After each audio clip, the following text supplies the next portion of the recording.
like this, become an inversion fair value gap, get into a SIBI, and then make a high, a low, high, high, lower, low, back into this. So it'll be into the breaker and into the fair value gap, into the inversion fair value gap for it to run lower. That's what I'm anticipating in happening. Yo, I hope everyone is well and having a good trading week.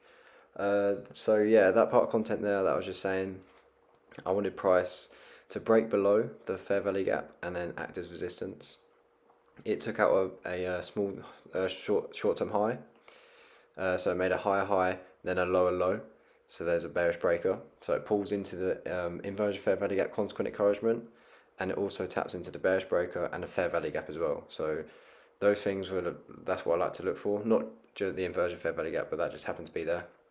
But there, my entry was in the fair value gap and the bearish breaker.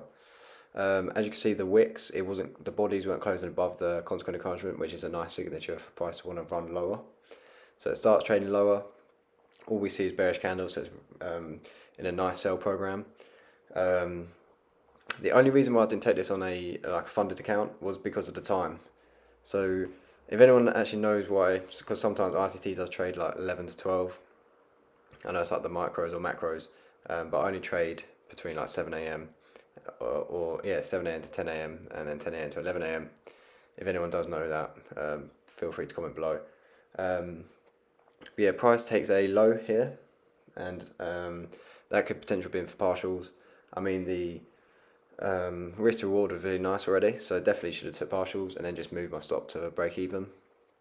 That's the one thing I've just got to get better at, taking partials and then knowing where to put my stops. So knowing where to put my stops, I just have to work on that.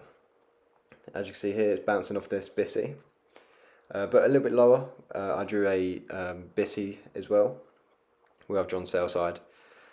I haven't drawn the whole of the BISI because price has already rebalanced that area and left that little bit of gap left. So whilst I'd done that and it had sell side, I knew that was going to be a strong draw on liquidity.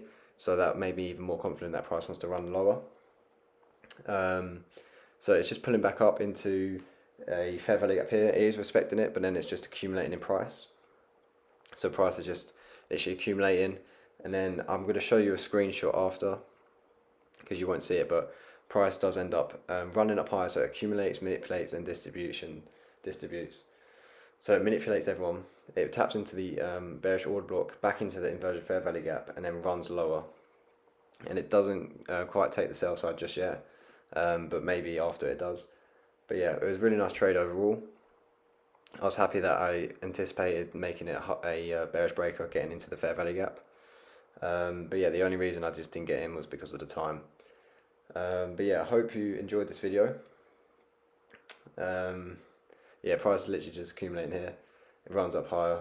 I did want to see that fair value gap get left open for breakaway gap, but it doesn't matter if it does. But yeah, shout out to ICT. This is the screenshot here, and thanks for watching.